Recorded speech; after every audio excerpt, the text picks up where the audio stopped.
Namaste.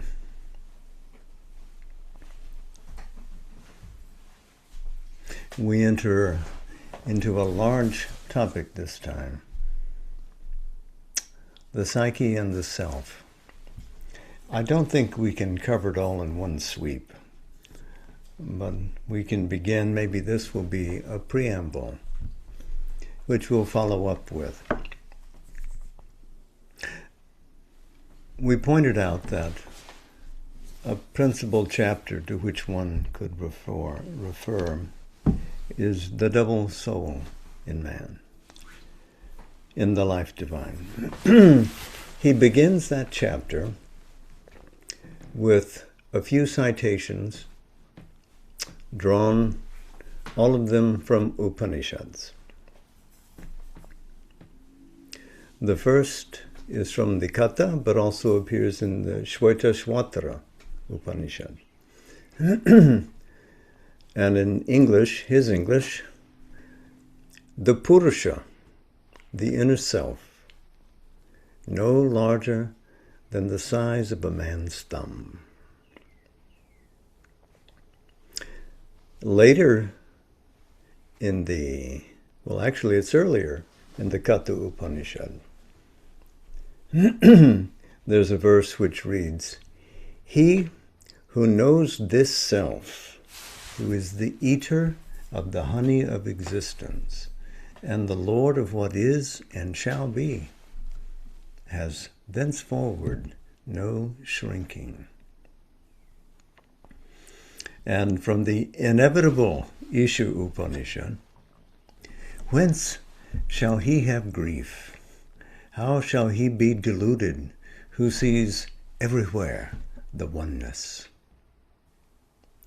And finally, from the Taittiriya Upanishad, which we studied intimately, verse by verse, in the second section on the 9th verse, it reads, "He who has found the bliss of the eternal has no fear from any quarter." So, we start with these citations, following Sri Aurobindo into this chapter. Of course, there are many sections in the Life Divine where he treats of the nature of the truth of the self and of the seeming self. What is essential is essentially important to us. This is a subject full of interest to every aspiring soul. To gain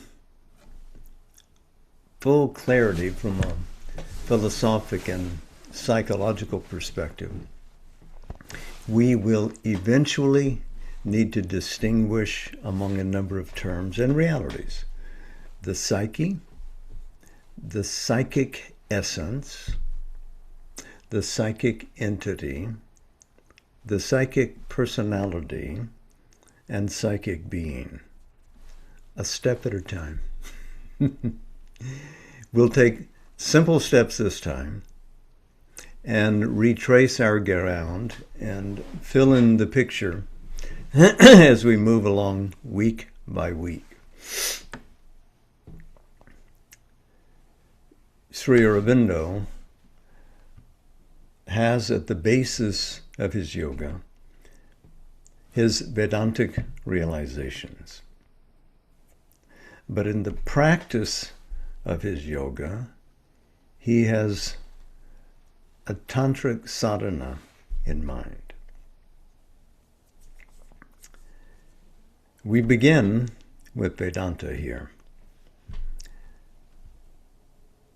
Vedanta means end of the Veda. You knew this. The end of the Veda is the Upanishads. The early Upanishads are 3 in number: the Brihadaranyaka, Chandogya, Taittiriya.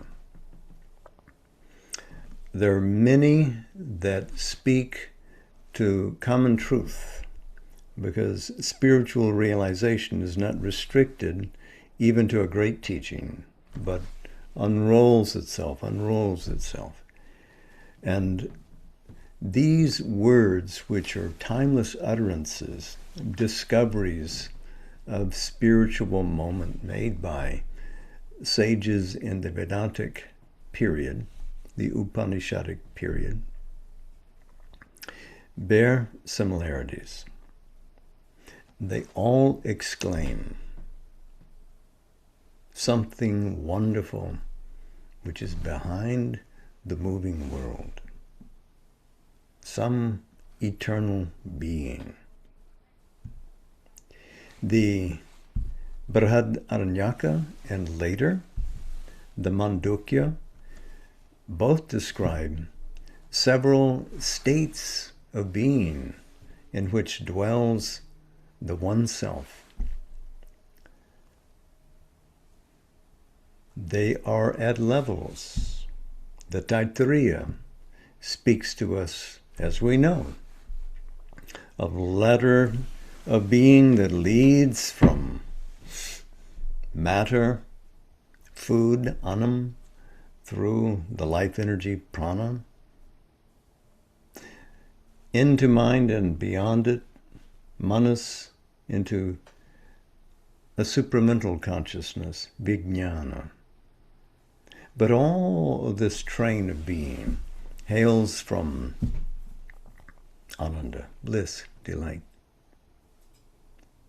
That is the real source of the manifestation, the moving universes that come out of this spaceless, timeless being. So if it was or is spaceless and timeless, yet it can assume the dimensions of measurement. It can determine itself. It is not simply a vast indeterminable.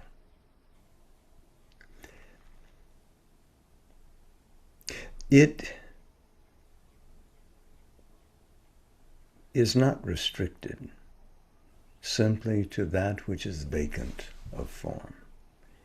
It is full, as the peace chant we just heard says. That is full, this is full. The full is taken out of the full. Take out the full from the full remains. The self is this. It is essential. It is also dynamic. The Atman, as we translate the Sanskrit into English, it becomes the self, is, in his interpretative vision,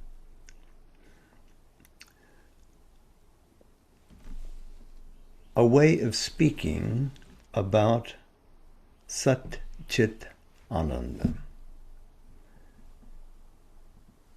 Atman as an attribute, as an aspect of reality, can also be described in terms of its fullness. And there, it is full not simply of consciousness and reality, but it is full of power.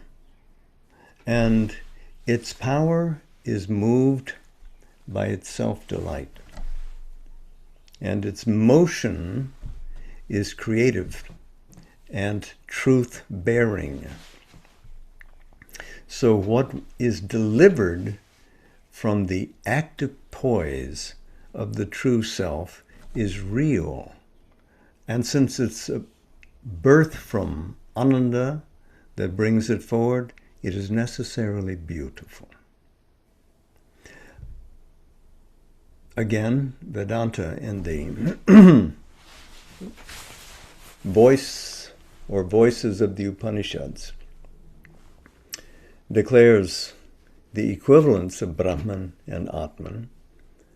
Whether you see it big, the ever-expanding Brahman, from Br, to grow, to expand, or if you see it as the essential self which always resides behind the play of phenomena. Atman is Atma Shakti, and is the fount of manifestation. The universe is not an accident. It is not a fluke. It's not a misprision. It hasn't misgauged anything. It's not an act of cunning. Instead, it is a self-composed harmony of being. As Sri Aurobindo describes it in The Life Divine, the sevenfold scale of existence. Existence, Sat, has hidden itself in matter. Anam, consciousness force, Chit, tapas, has presented itself in our universe as life. Not simply the life of beings, but the power of movement. Delight presents itself as psyche. So, what is the core of our individuality is born from bliss.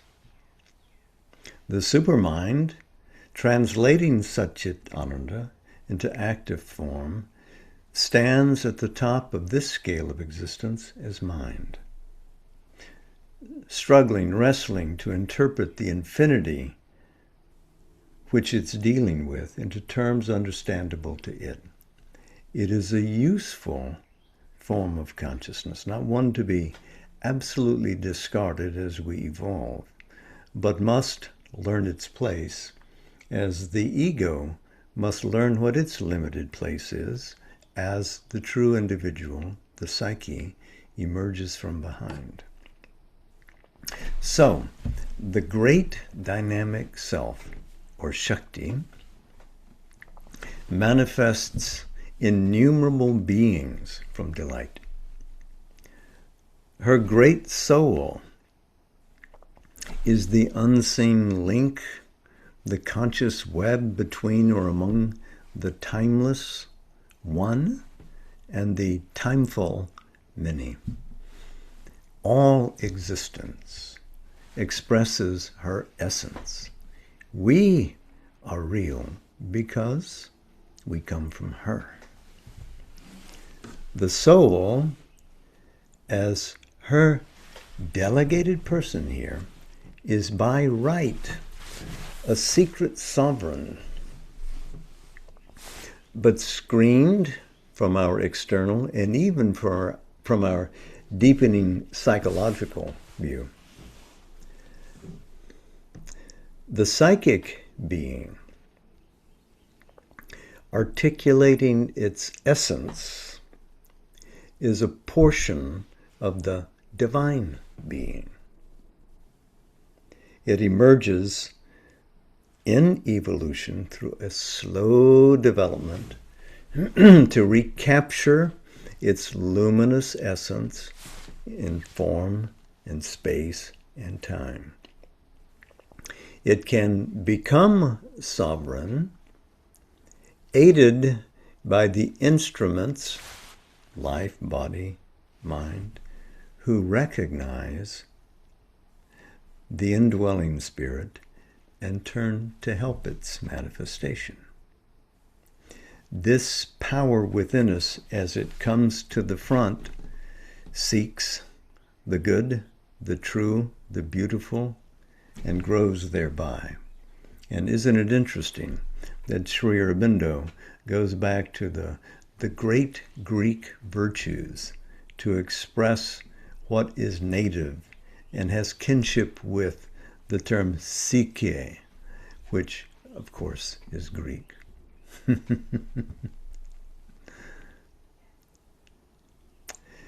This emergence of the psyche in the instrumental nature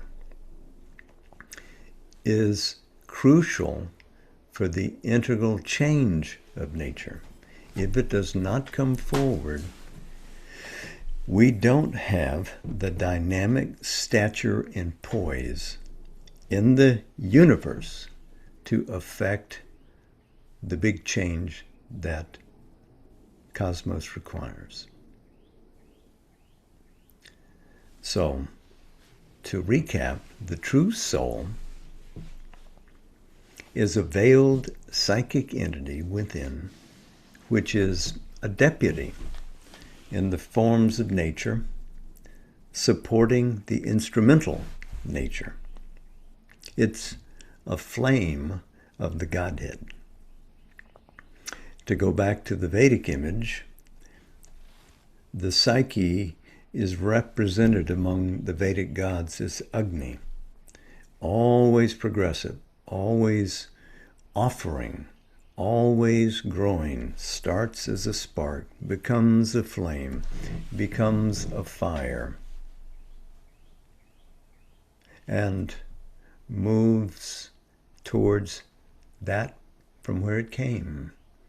It's not simply the fire born from the sticks. It's not simply the fire on the hearth in the midst of our home, but it is also the lightning. It is also the sun. We find that this sovereign of our lives, this fire, Agni, is the source of all that we do in circularity, in living, growing, and offering. It is that Godhead represented in time. So this flame, which we see in Vedanta often as the unborn self, in its fullness, is aware of its universality. It's aware of its transcendence. Its growth, life after life, drives towards increasing knowledge, power over itself, exuding influence into its environment, and harmony, so that it can fulfill itself in delight from which it came. It's started this cosmic journey, plunged into darkness, emerged from behind the scenes, become sovereign in the awakening human spirit, and says, this is grand, now let us grow farther, and lifts into a transcendent journey which carries it to the borders of a consciousness that has not made it here yet, and invites it to come and play in this universe.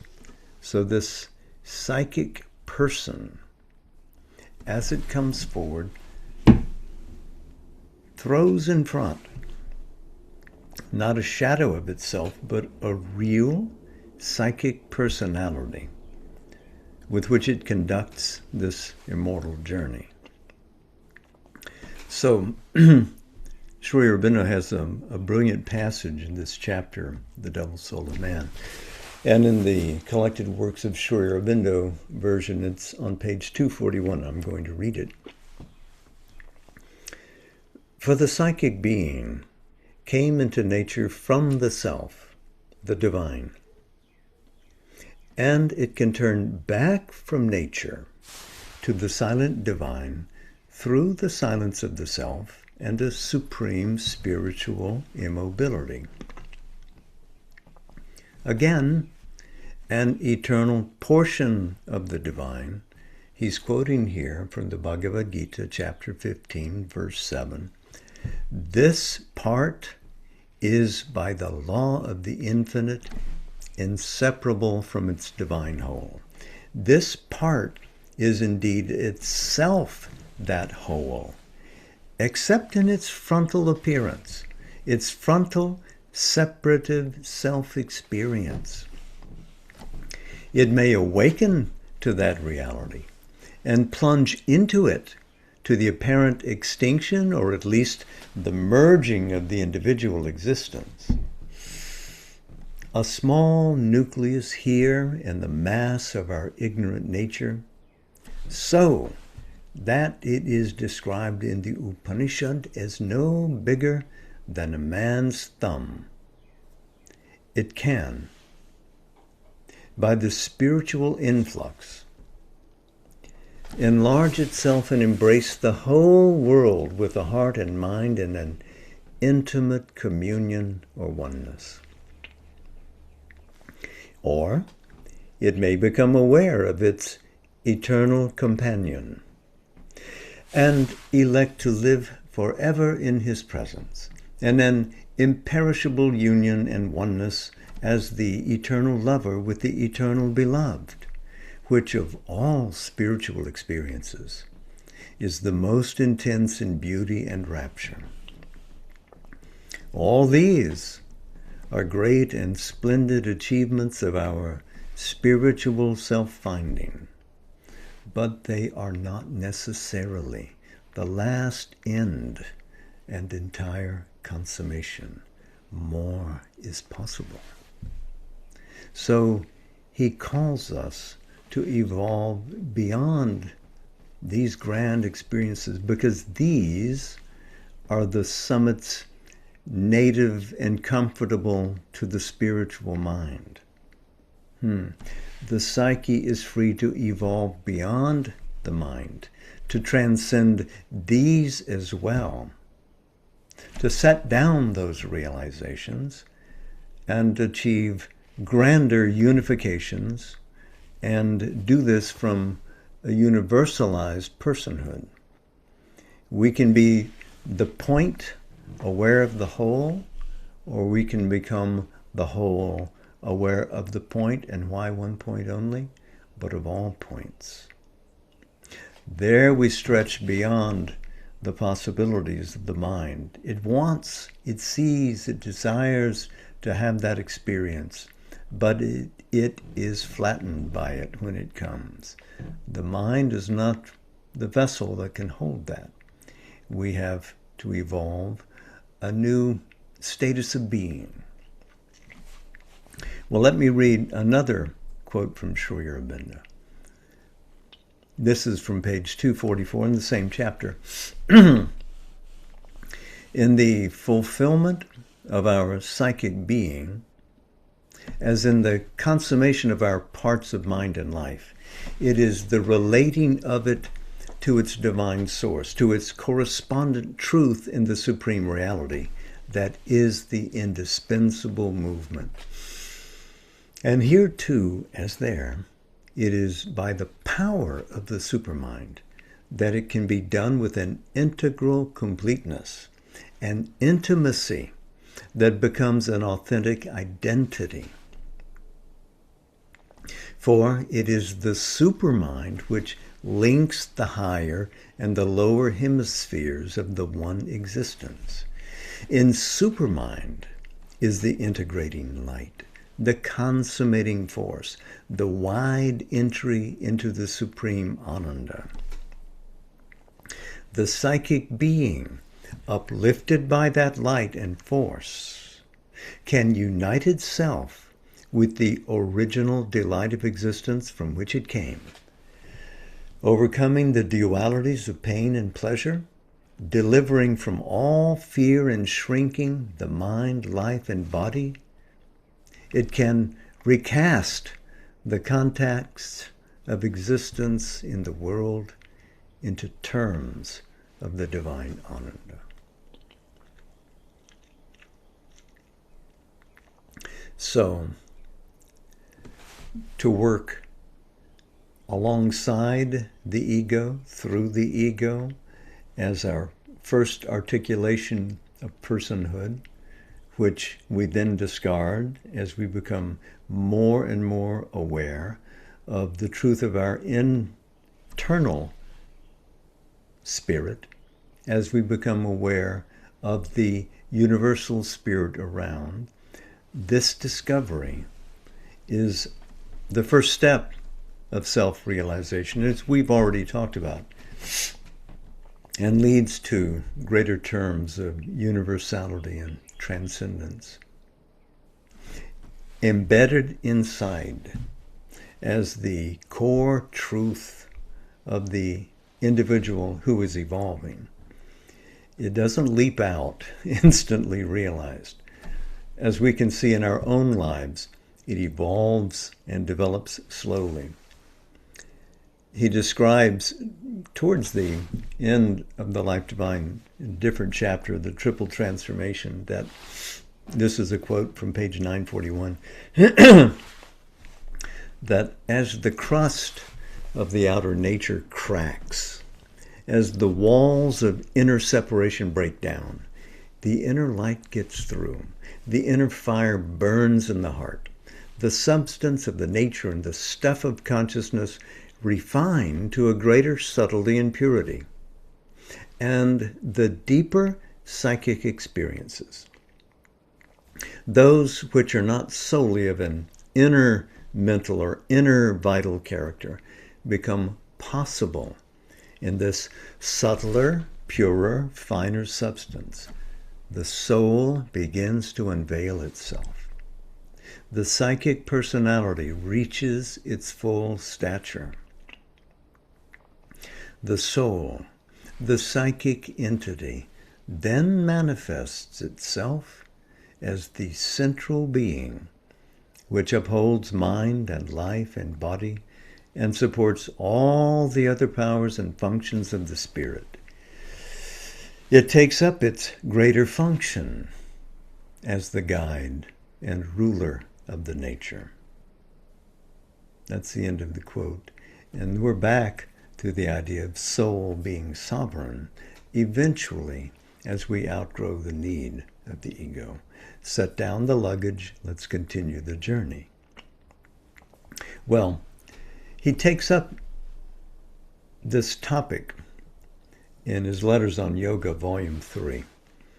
And he writes there on page 337, what is meant in the terminology of the yoga by the psychic is the soul element in the nature, the pure psyche or divine nucleus which stands behind mind, life, and body. It is not the ego, but of which we are only dimly aware. It is a portion of the divine and permanent from life to life, taking the experience of life through its outer instruments. As this experience grows, it manifests a developing psychic personality, which, insisting always on the good, true, and beautiful, finally becomes ready and strong enough to turn the nature towards the divine. It can then come entirely forward, breaking through the mental, vital, and physical screen, govern the instincts, and transform the nature. Nature no longer imposes itself on the soul, but the soul, the Purusha, imposes its dictates on the nature. A quick sidebar, you'll know that this is terminology resonant with Sankhya in it. Purusha, Prakriti. Purusha has to disengage from Prakriti to be free. But the other thing is that Purusha can direct Prakriti. It is Anumanta. It can give a sovereign glance and a push and say, my sanction is on you to do this. They can work together, and nature itself can change. In the growing suppleness of the hands of Purusha, as it becomes interested and adept at moving in nature's circles. So summing up,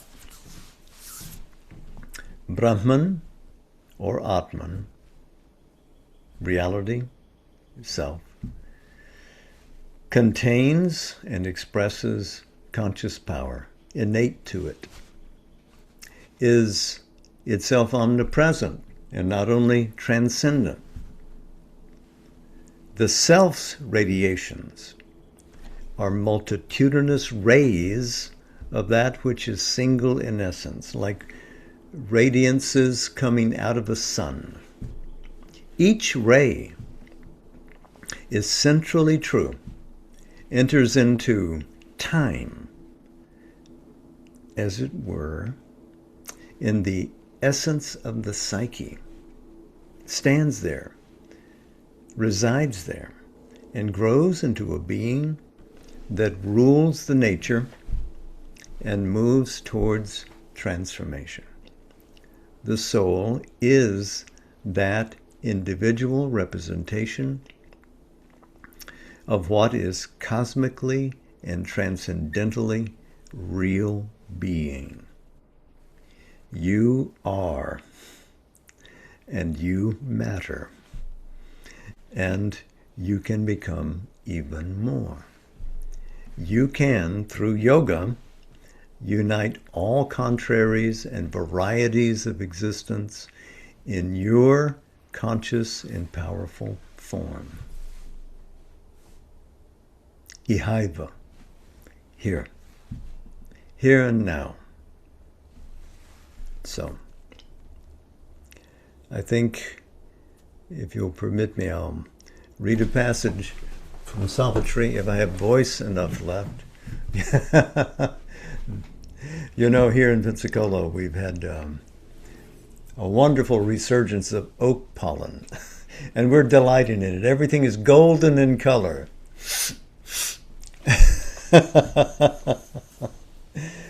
So, this is from Sri Aurobindo's wonderful epic poem, early on, Book 1, Canto 3, The Yoga of the Soul's Release. And we'll begin towards the bottom of page 34 and continue for a moment. For into ignorant nature's gusty field, into the half-ordered chaos of mortal life, the formless power, the self of eternal light, follow in the shadow of the Spirit's descent. The twin duality, forever one, chooses its home mid the tumults of the sense. He comes unseen into our darker parts, and curtained by the darkness does his work, a subtle and all-knowing guest and guide, till they too feel the need and will to change. All here must learn to obey a higher law. Our body's cells must hold the immortal's flame. Else would the spirit reach alone its source, leaving a half-saved world to its dubious fate. Nature would ever labor unredeemed. Our earth would ever spin unhelped in space, and this immense creation's purpose fail, till at last the frustrate universe sank undone. Even his godlike strength to rise must fall. His greater consciousness withdrew behind. Dim and eclipsed, his human outside strove to feel again the old sublimities, bring the high saving touch, the ethereal flame, call back to its dire need the divine force. Always the power poured back like sudden rain, or slowly in his breast a presence grew. It clambered back to some remembered height, or soared above the peak from which it fell. Each time he rose, there was a larger poise, a dwelling on a higher spirit plane. The light remained in him a longer space. In this oscillation between earth and heaven, in this ineffable communion's climb, there grew in him, as grows a waxing moon, the glory of the integer of his soul, a union of the real with the unique, a gaze of the alone from every face, the presence of the eternal in the hours, widening the mortal mind's half-look on things, bridging the gap between man's force and fate, made whole the fragment being we are here. At last was won a firm spiritual poise, a constant lodging in the eternal's realm, a safety in the silence and the ray, a settlement in the immutable. His heights of being lived in the still self. His mind could rest on a supernal ground and look down on the magic and the play where the God-child lies on the lap of night and dawn, and the everlasting puts on time's disguise. Well, you know this passage goes on, and read it resonantly. Go to the bathroom if you have to, so that the sound really reverberates.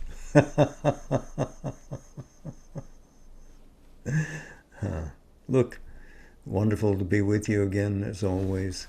Thank you for coming. And be true, be good, be beautiful. All of those vested virtues, may they come forward in you as you serve the Mother, as you course through the world. Be beautiful and brave. Courageous spirits all, I love you. Namaste. Jai Ma.